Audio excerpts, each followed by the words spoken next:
Hi, my name's Cameron Carlson with AnimeOnLocation.tv. I'm here at Ohayocon 2012 with my best as of friends, Mr. J. Michael Tatum. How are you doing? Oh, me? Hi. Hi. We're best friends now, are we? Yes. Where's my locket? This is a guest badge. Con gave this to me. I want a locket. I want a BFF locket. I'll try to find one. Uh-huh. Okay. I'll hold you to that. I get both halves, by the way. That's how that works. Okay. So it's been a That's while. what you're in for, being my best friend, by the way. You sure you know what you're doing? Yeah. Okay.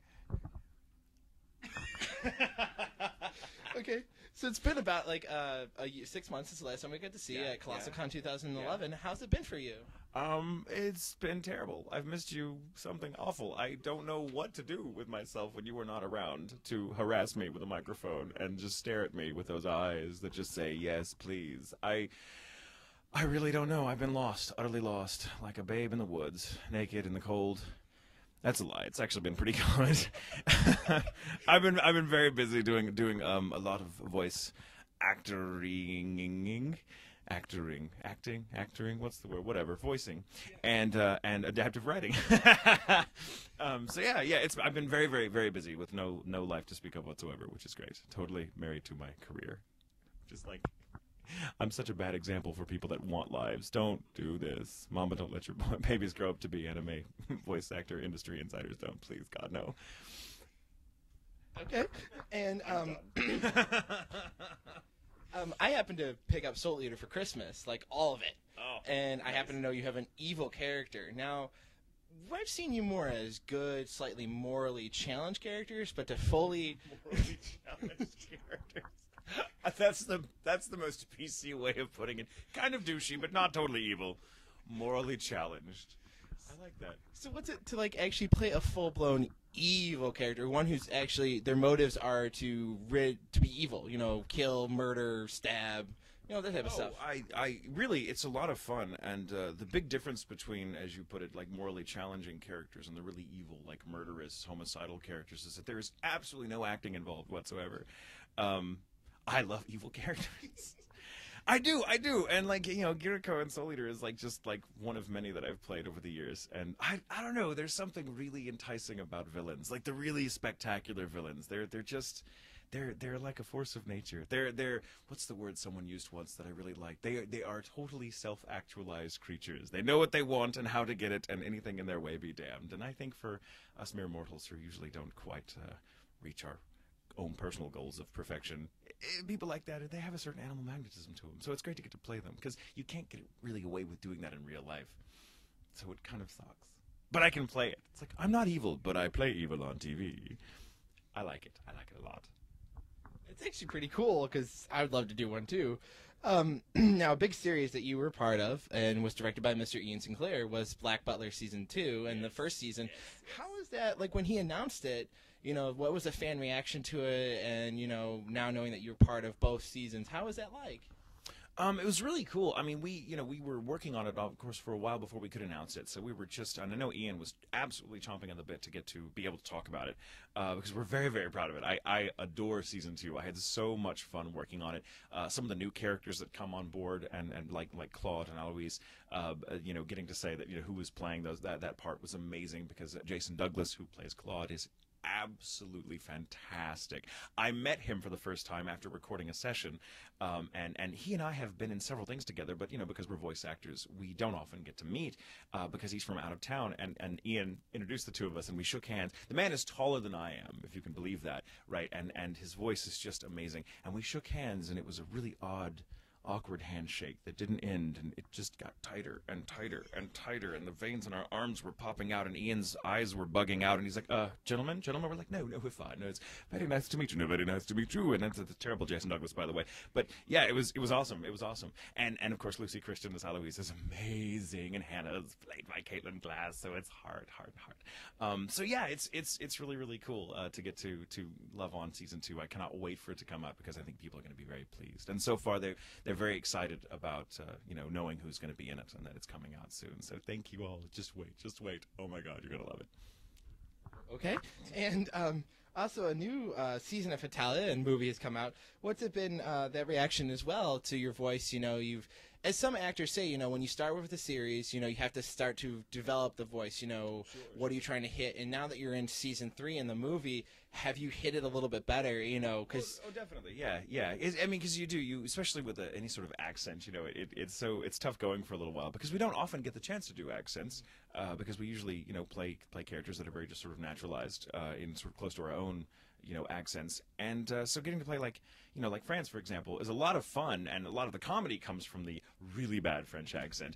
And I won't say that I got better at the French accent. I got worse at a French accent, which was better for the show, because France is funnier when he's this horrible stereotype, because that's the joke, it's like people that always ask me like, well, don't you think it's kind of mean that they're making fun of like stereotypes and countries? And I'm like, no, that's not the humor. The humor comes from the fact that we're not making fun of French people or Italian people or anything like that. We're making fun of douchebags that think those stereotypes actually stand for something real. So that's the joke's on them, But yeah, the more you do it, the easier it gets, and the more fun you have with it, and you go crazy. And so there's a little bit more sort of improv, if you like, in some of France's stuff in the later seasons and in the movie, because you get comfortable, and it becomes a huge pissing contest of which actor doing what accent can out accent everybody else, and it's just wild and crazy. But I love recording that show. Every minute of it is like a homeroom pizza party, only I get to wear a blue Snuggie. That's how I get into France's character. I lost it one day. I had been doing Sebastian for a week, and so I couldn't do the voice. I was like, oh my god, okay, I can't do. That's not French. This is French. Damn it, I lost it. And so there happened to be a blue Snuggie that someone left. I don't know. Someone was cold, so they had this blue Snuggie on recording, and they just left it there. And I'm like, I'm going to put this blue Snuggie on real quick because I don't know. Something is telling me to put on this blue Snuggie. It's something France would wear, and I put it on. It was blue, of course, the nice royal blue. And there's the accent. I just needed fabric. Oh. And so now I wear the blue Snuggie every time I record on Italia. And I miss the days when we had whisper rooms and they couldn't see what I was doing. Now they see me all the time, and I just have to flam it out. I just have to be like, blah! I'm fine now. Don't look at me. Turn the lights off. I have to do this to get in character. I'm a method actor. Oh. Okay. You're doing fine. Deep breath.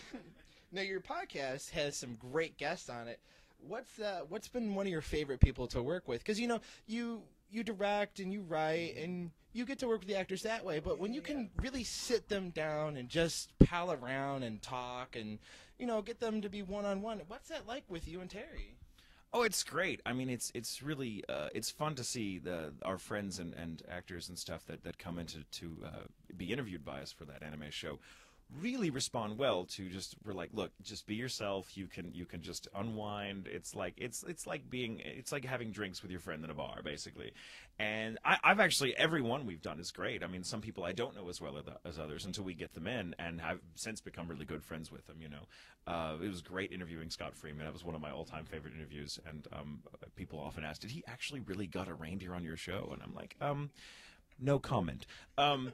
But I mean, he's a great guy. I don't know. Everybody we've had on is wonderful. Brian Massey, of course, we get back as often as we can because that man is absolutely hysterical, and I pee myself repeatedly.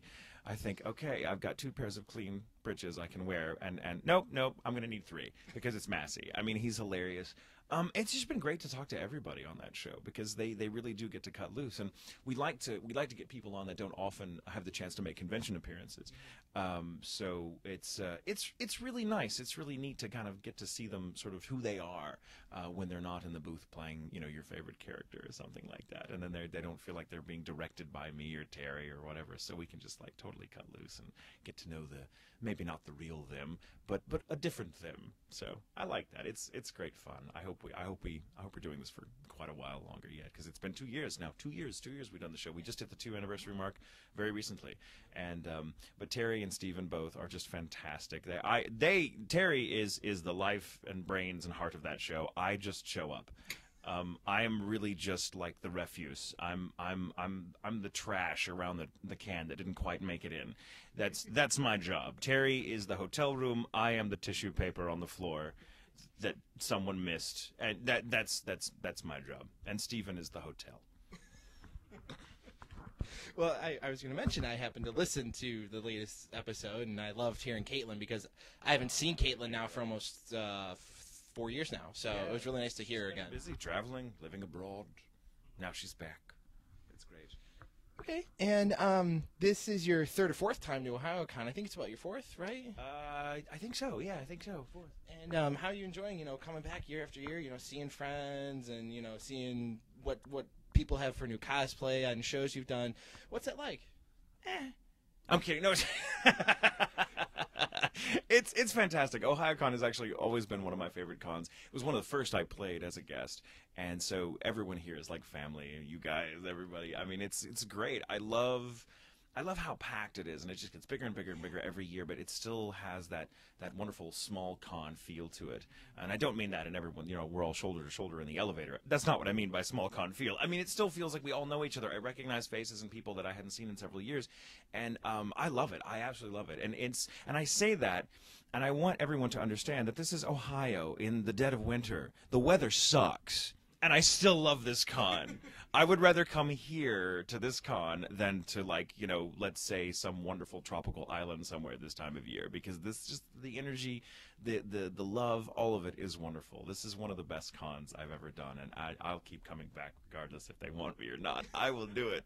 I will show up. I will disguise myself as, somebody else. Well, it's one of the top 10 conventions in all the United States. It boasts around 11,000 plus attendees. Yes, which is totally understandable because it's just amazing. It's amazing. It's nice to see something amazing getting that much love because it deserves it. And now you've been working on mature titles, like Rin, and sometimes even Black Butler can kind of push a little bit of boundaries when it comes to times. Yeah.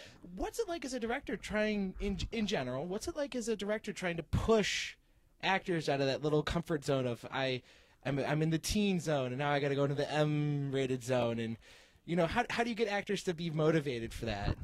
Oh, I think you've got it backwards. I, as a director, for working with when an actor gets a chance to work on something that's really TVMA for a change, and not something that's just teen or youth oriented. I, as a director, have to keep them from just ripping their clothes off in the booth because they're so looking forward to. Oh, really? Oh my God! Can I do this naked? No, you can't do this. I mean, you can, but I mean, you don't have to do this naked. Oh God. Okay, well, I'm just going to turn the lights off. No, keep them on. I want you to look at me while I do this.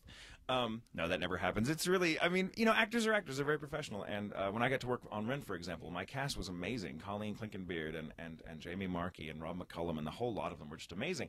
And for a lot of people, just about everyone in that show had a rather mature scene at some point, but they all handle it well. It's great to see actors, doing their A game. It's not like I, as a director, had to go in and comfort someone who was crying in the corner after doing a scene. We're all pretty mature, and actors, we like doing dark.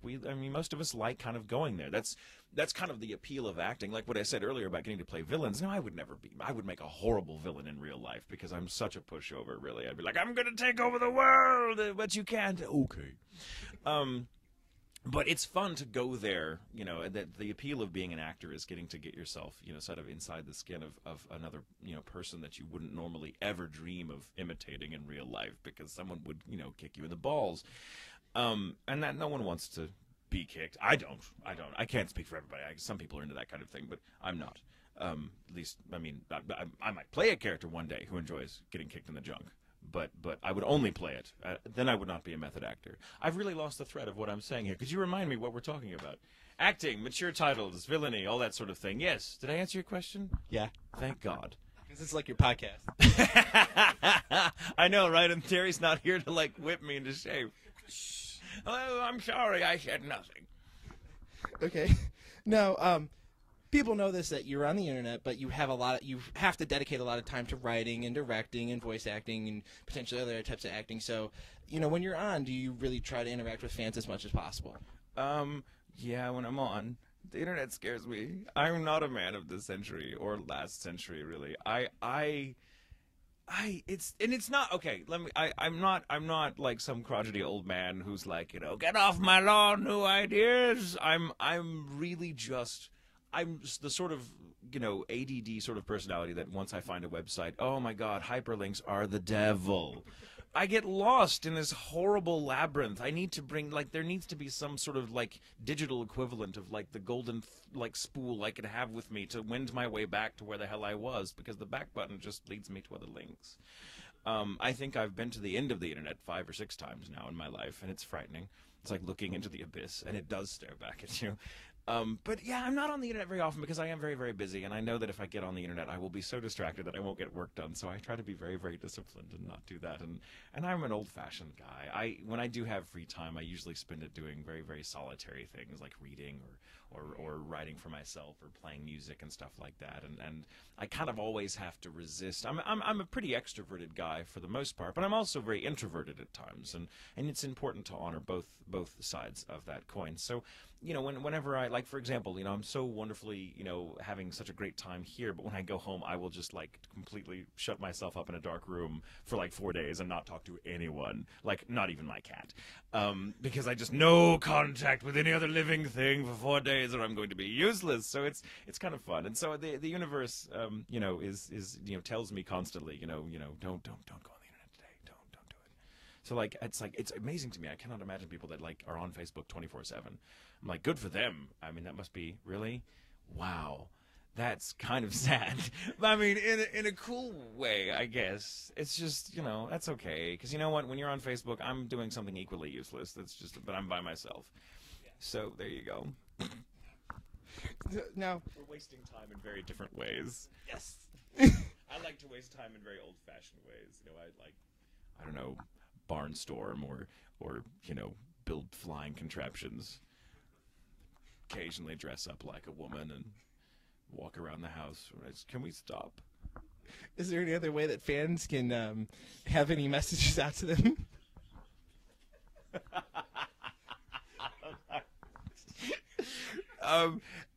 It's the carrier pigeon. The telegraph machine is really good. I have all these things. Smoke signals. There, and actually, on some primitive culture I read recently used to use like drum, like this really sophisticated drumming language. I want to learn that because I think it's actually much quicker and much more efficient for me than trying to figure out Facebook. It's the islands of Trinidad and Barbados. That's good. Is that true, or are you totally just cliff-claving your way through that? Okay, good. Okay, that's awesome. That's really awesome. No, Facebook is usually the best way for fans to get in touch with me, though I am kind of slow to answer. Please don't take it personally if I don't answer an email, or if I don't, you know, answer back an IM. It's just I get so many of them that I can't. No human being could conceivably, you know, pour through all that. I do read them all, but I can very seldom reply. And soon I'll have a website up. Soon. By soon, I mean, I don't know, but I'm planning on it so that people can have a, you know, a little more direct, unique place to go, and not just like, you know, find me on the, you know, in the crowded room that is the Facebook. So is there any upcoming projects that you can talk about, and any final message you want to get to fans, like, you know, watch this? Projects. Something I worked on as an adaptive writer, and I'm very proud of. That's coming out soon. I wish I could remember the date. It's very, very soon. It's called Legend of the Legendary Heroes, which I'm really, really, really stoked about. Ian Sinclair is in it, plays the lead, so this was kind of my Valentine to him for the wonderful, you know, for the ball we had working on Black Butler together. It was really, really wonderful to see what he did with the role. I'm also in it as a minor character, which is always fun. But that Legend of Legendary Heroes, it's very much a sort of sword and sorcery type thing, and sort of fantasy I'm very much at home in. So it was a great deal of fun to write. I'm really proud of that. Of course, Black Butler season 2 will be coming out soon. There's a host of other things I'm pretty sure I can't talk about just yet. But you know, yeah, you know, I never know. I should probably go on the internet and look it up, but you know, it takes, so by the time I figure out how to do that, it's already out. But as far as like a final message to fans, which is so weird, we have to say like final message to fans, like R.I.P. J. Michael Tatum. No, I mean, like, you know, I'll just say to all of you, thank you so much. Ohayocon has been fantastic. I wasn't able to get here last year, and I really kind of kicked myself for not being able to. But this coming back, it's like meeting an old friend that you haven't seen in a while, and such is the strength of your bond that you just pick up where you left off like no time has passed. So thank you all for being fantastic. And for those of you that aren't here at Ohayocon and that I didn't get to see here, thank you for all your support. Really, you have no idea what it means to me and to all of us that involved in this industry that you who are so passionate and enthusiastic about what we do, because we love what we get to do. But as my good friend Amanda now said, I love this phrase. She said, you know what? You are the cool ones, and this is absolutely true. You are the cool ones. Without you and your support, we are just crazy people in padded rooms making voices at a microphone. So thank you. Thank you for allowing us to call ourselves professionals. Well, thank you for coming to Ohayocon 2012 and talking with us here at Anime Location. I'm dead serious about that BFF locket, though.